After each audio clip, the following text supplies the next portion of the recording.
Sorry, just adjusting camera. See if it works and captures a good moment. So we have a I don't know if the camera can catch that, Sheffield iron. I had a different iron for this rosewood plane. This is just a rosewood plane that I found on a vintage tool store.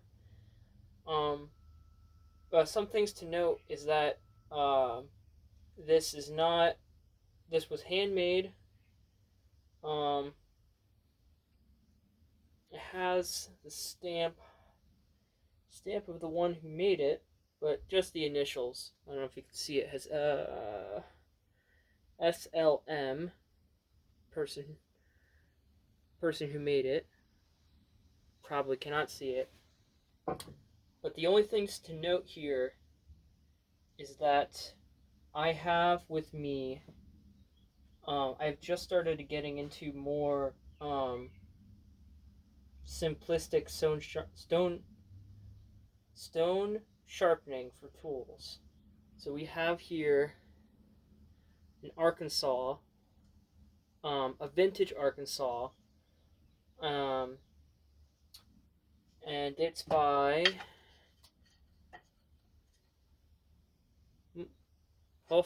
Hoffritz. You cannot see it because the camera is reversed. Hoffritz vintage Arkansas stone, and then we have one by Dan's Whetstone Company. And the two differences between these stones is that this is a soft, meaning it's more coarse, and this one by Dan's is a hard Arkansas, so it's more for fine. It's more for fine work. And the Sheffield iron was modified to fit this hand plane. It was thicker along the whole way, and you can still see remnants of it. There's some marker on the side, and I just took a belt sander. I tried working it with hand files because I wanted to be more true to the hand tool thing, and it just didn't work. I decided it was probably wisdom and would save me more time if I had just done the belt sander, so that's what I done. I made sure to cool it, go along, cool it. It's actually pretty nice to note because the outside of this is not soft. So you reach a certain point in hardness, and you can actually see it here in the steel itself. It's like up to here, it's hard. The rest of this is soft, so it's easy to work with the file. When I got to here with the files, it did not do that well. It was very difficult, and I had to take a couple passes. The belt sander works better on it because it's a belt sander, it's a power tool. It's just better equipped for that type of stuff. The back of this was not flat. Now, the reason it wasn't flat was because of my error. I wasn't experienced. I wasn't thinking that I should really just flatten the whole thing. I thought I had reached the edge of this, and I'll zoom in closer to show you. I'd sort of left this done, and that was really my fault because I didn't use this wooden plane that much. I had a different smoother that I was using. That was my wooden smoother, and it was a lovely tool. And I have just now decided I should probably take another look at this rosewood because it's a very nice wood. It's a very nice hand plane, and it's just nice. It's nice to work with. It's very nice. It's rounded. Clearly somebody made this specifically for a user. You know, it's just got that design. Grip it in my hand, can use it. It's nice and smooth, rounded all over. It's square, and there isn't much attention to like a coffin smoother design. You know, this was probably made on a bandsaw. This is probably smoothed with a sander. This is probably done with machine tools. You know, made by a guy who wanted a hand plane, and that's fine. And this works fine. It's actually because it's hardwood. It behaves a little different than beech. You know, you have beech is a softer wood. It's easier to work with, and it's the standard for what older hand planes are made of. So it just like I've worked with beech, so I get it. Like it's very nice when it's seasoned. It dries really well. I had a I have a beech triplane down here. I actually have a couple beech tools, and actually let me show you here. So this is beech. This down here is the soft exposed beech from planing it and flattening it with by hand. This is what non-seasoned beech looks like. It's very light colored, grain's very nice. When it ages, it gets this nice color. Beech ages very well. That's what makes it a good wood. It lasts a long time. It's strong where it matters, and it's easy to work with, and that's what makes it good. Rosewood, exotic. Rosewood is hard. Rosewood harder than beech. It could take a beating. It's has a prettier color, ages better. It's a good wood. You would use beech just because you have better access to it. Rosewood's more expensive. It's also, I think, extinct. I don't remember. It became the standard for a lot of tool makers to use rosewood. And then at a certain point, I believe in the 50s or the 60s, it stopped being in use, I think, due to protections. I think it just stopped being harvested. Either to my understanding is that there's no more of it, or they weren't allowed to harvest it, to cut down the rosewood trees. I believe it's a protected species and you're not allowed to harvest it.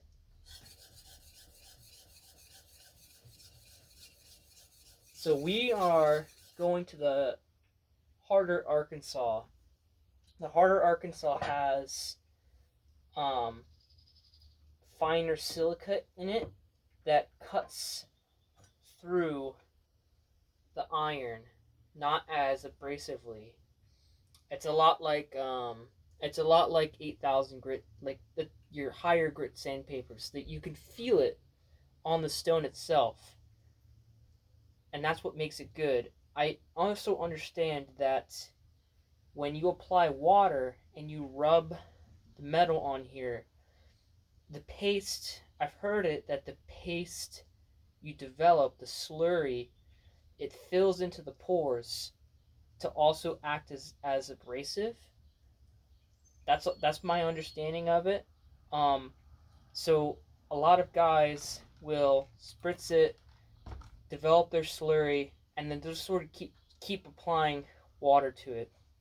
But I've heard and I've seen better results that you apply your water, you let it soak into it, you get the stone wet.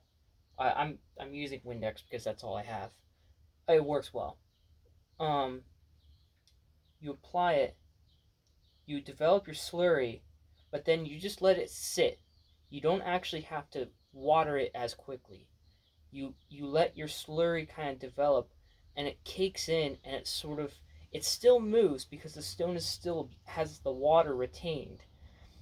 And basically periodically you water it. You don't water it as quickly to keep that slurry movable. You just let it sit in there, and that apparently does a better job cutting. So we've actually sharpened this a bit, so a slurry has caked into it as we've been talking. And there's still a water on top. So I understand the logic, the science behind this. And I can see the reason as to why it's more efficient. When you buy a stone, like a DMT diamond stone, it has a similar principle in that, and it sharpens very well. It sharpens very well. Sandpaper, same thing. It leaves a good finish. It does what it does. A DMT stone is fast cutting, efficient.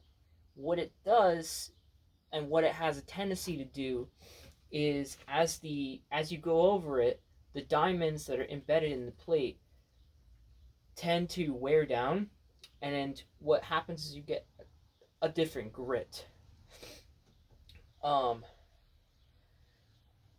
the finish is nice. And I have a coarse DMT stone that wore down and revealed a finer edge. And I was a little disappointed. I was like, well, this sucks because it makes my work slower. So that's why I decided to transition to using naturally mined whetstones. Arkansas stones are natural, I believe. And I also ordered a man-made silicate 80 grit coarse whetstone. That's man-made, but what I'm trying to see is it possible to stick to, even though it's man-made, stick to whetstones for tool lapping needs. Now we will see. I have a similar the seller has sold scythe stones of similar made material to the coarse whetstone that I ordered, and I actually have a scythe stone of his. I just found it, and it works. It works really well. So we will. This is an experiment, but we will see how well that stone does at lapping, because these stones are slower cutting than the DMT stones, but they just produce a better edge. I don't quite understand the science behind it, because I'm inexperienced. There are actual videos explaining it, and I'll link to the video. There's a science behind why they work better. You know, soft natural stones, natural whetstones, are slower, but they just produce a better quality edge.